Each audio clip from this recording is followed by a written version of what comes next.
जय माता दी मित्रों, सभी साथियों को नमस्कार। आज के इस एपिसोड में मैं आप लोगों को बतलाने वाला हूँ शीघ्र विवाह होने के लिए उपाय। बहुत सारी ऐसी कुंडलियाँ हैं या फिर जिनकी कुंडली में अगर विवाह संबंधित डिले योग है, किसी न किसी प्रकार का बाधा योग है, तो उनके विवाह होने में तरह तरह की बाधाएं आती हैं। विवाह कहीं स्थिर नहीं हो पाता, एक जगह स्थिर होता है, कहीं टूट जाता है, दोबारा हो नहीं पाता। लड़के की शादी में विलम्ब होने लगता है, लड़कियों की शादी में विलम्ब होने लगता है, जैसा वो चाहते हैं वैसा मिल नहीं पाता, जीवन साथी मिलने में काफ़ी सारी दिक्कतें आती हैं।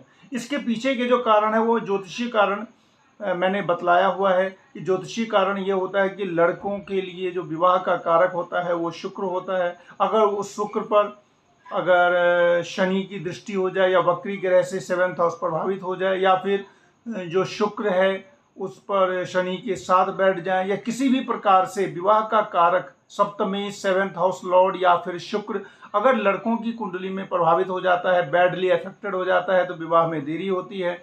2nd हाउस का लॉर्ड 7th हाउस का लॉर्ड अगर अफेक्टेड हो जाता है तो शादी में देरी होती है। लड़कियों में अगर बृहस्पति अफेक्टेड हो जाए या फिर 2nd और 7th हाउस का लॉर्ड अगर अफेक्टेड हो जाए तो विवाह में देरी होती है। तो कुंडली से तो इमीडिएट पता चल जाता है कि इसकी विवाह में देरी का योग बना हुआ है और विवाह लेट से होगा। लेकिन एक ओवरऑल एक ऐसा उपाय बताने जा रहा हूं जिस उपाय के कर लेने से आपके कुंडली में किसी भी प्रकार का अगर वो दोष होगा तो वो दोष शीघ्र ही कट जाएगा और बहुत जल्द उन उपायों के कर लेने के बाद निश्चित रूप से आपका विवाह होगा। इसके लिए देखना पड़ता है कि सबसे पहली बात यह रहती है कि कुंडली के साथ साथ जब आपकी कुंडली में कुछ ना कुछ दोष रहता है तो आपके वास्तु में भी वो दोष जरूर रहता है।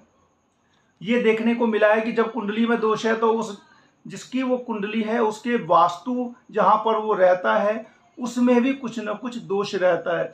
तो उस दोष को दूर करने के लिए एक छोटा सा उपाय बतला रहे हैं कि आपको पता होगा कि आपके घर में जो भी ईशान कोण है, ईशान कोण जो होता है वो नॉर्थ और ईस्ट यानी कि उत्तर और पूर्व का कोना। तो नॉर्थ ईस्ट में वैसे भी कहा जाता है कि भगवान का वास रहता है, पूजा का स्थल होना चाहिए। तो अगर आपने मंदिर बना रखा है, अगर मंदिर बना रखा है नॉर्थ ईस्ट में बहुत अच्छी बात है। तो मंदिर बना रखा है या नहीं भी बना रखा है, लेकिन आपको वहाँ पर विष्णु भगवान की तस्वीर लगानी है। और अग्नि कोण जो होता है यानी कि दक्षिण और पूर्व साउथ ईस्ट में वहाँ पर आपको गणेश जी की कोई भी फोटो, फ्रेमिंग फोटो आप लगा सकते हैं। इसके बाद रोज जब आप घर में पूजा करते हैं तो पूजा करने के बाद कपूर से आरती करें और पूरे घर में घूम जाएं।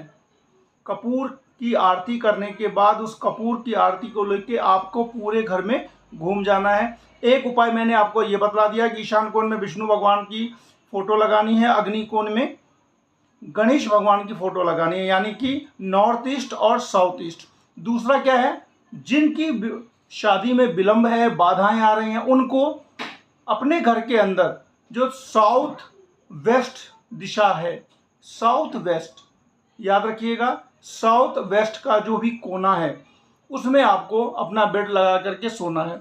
इसके बाद तीसरा उपाय बतला रहा हूँ, इसके साथ ये सारे उपाय अगर आपने एक साथ कर लिए तो निश्चित रूप से 200% 4 से 5 महीने के भीतर निश्चित रूप से विवाह हो जाएगा।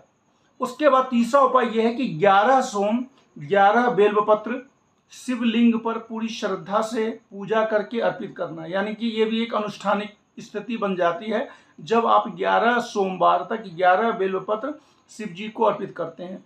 चौथा उपाय एक और है कि आपको बहते पानी में मंगलवार के दिन कम से कम 3 मंगलवार बताशे बहा देना है। मंगलवार के दिन खा पी कर भी कर सकते हैं, शाम में भी कर सकते हैं, सुबह भी कर सकते हैं।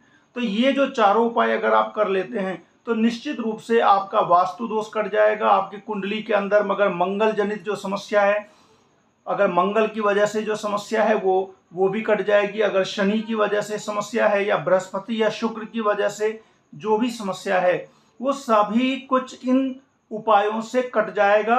और ये वेल टेस्टेड उपाय है और इन उपायों के कर लेने से कुंडली दिखाने के बाद भी लगभग इन्हीं में से कुछ न कुछ उपाय निकल के आते हैं। कुंडली दिखाने के बाद रत्न भी निकल के आता है, लेकिन रत्न बिना कुंडली दिखाए नहीं बताया जाता इसीलिए। लेकिन ये उपाय अगर आप कर लेते हैं और रत्न नहीं भी पहन पाते हैं कुंडली अगर आपने दिखा ली तो रत्न भी पहने, उससे भी बहुत तेजी से फायदा होता है। लेकिन एटलीस्ट इन उपायों के कर लेने के बाद आपकी जो शादी के अंदर जो विलंब है, जो बाधा योग बना हुआ है, जो मैरिज डिले योग बना हुआ है, वो खत्म हो जाएगा। मिलते हैं नेक्स्ट वीडियो में। अगर आप लोगों को अच्छा लगा होगा तो निश्चित रूप से चैनल को लाइक कर दें, शेयर करें, सब्सक्राइब करें। और पुराने वीडियो देखने के लिए भी आप जा सकते हैं यूट्यूब पे। हर विषय पर कम से कम ज्योतिष का, मैथ का, जो कैलकुलेशन का सारा वीडियो उपलब्ध है, आप देख सकते हैं। मिलते हैं नेक्स्ट वीडियो में, तब तक के लिए नमस्कार।